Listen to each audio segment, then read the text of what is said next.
विद्या रूपे न संचिता नमस्तस्यै नमस्तस्यै नमस्तस्यै नमो नमः। सर्वा भवानी राखा सभा बीच पानी सर्वा भवानी राखा सभा बीच पानी दोनों हाथ जोड़ी परी पैया हो मैया अरे बुधिया कहीन बानी अरे दुखिया में दीन बानी अरे ना कौन पढ़नी पढ़ैया हो मैया कि सरस्वती ने सुर दिया है कि गुरु ने दिया है ज्ञान।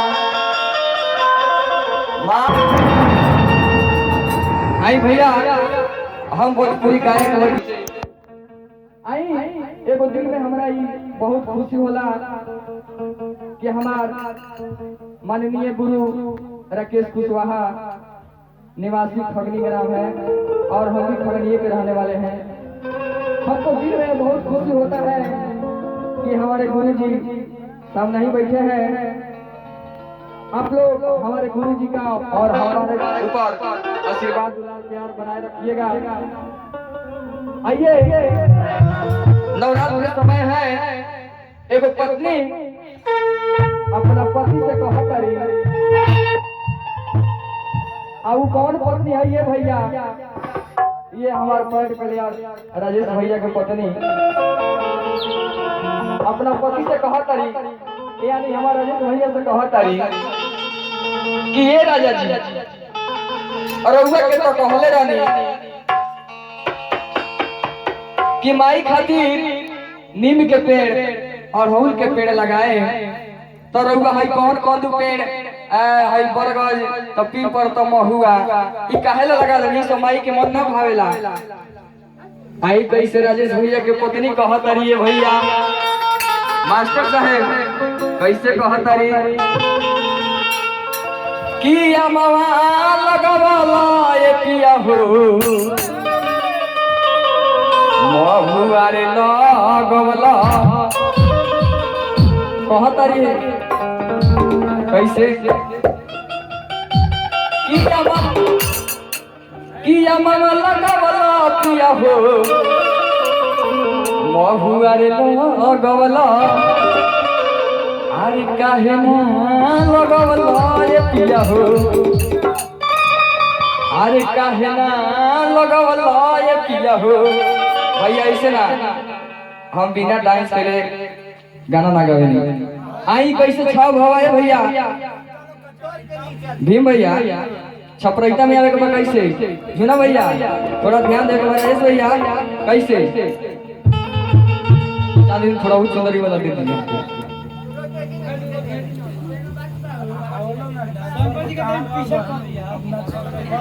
ए थोड़ा ऐसे थोड़ा डांस को बुलाइए गाने लहर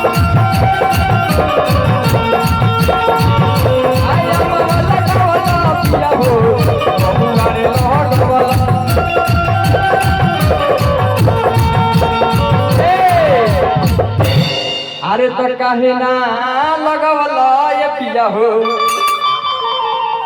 अरे तो काहे ना लगवला ये पिया हो दुनिया के बचिया अरे तो काहे ना लगवला पिया हो दुनिया के बचिया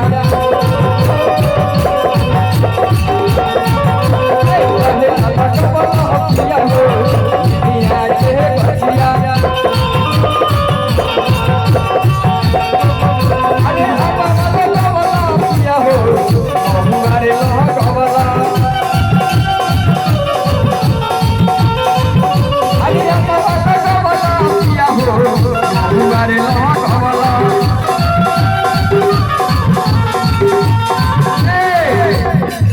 अरे तो काहे ना लगावला ये पिया हो। ए भैया ये हमारा राजेश भैया के पत्नी कहतारी कौना भाव में कहतारी ये भैया। अरे तो काहे ना लगावला ये पिया हो। सुना भैया छपरैता में आवे के बकाई से। अरे तो काहे ना लगावला हो पिया हो।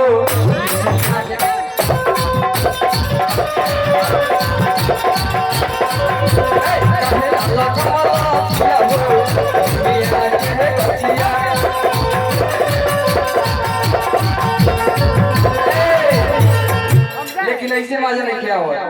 आई माता के दरबार में बोली बोली सच्चे दरबार की कैसे ताली बजा के गाए के भाई भैया कि काहे ना लगवला पिया हो निमिया के गछिया।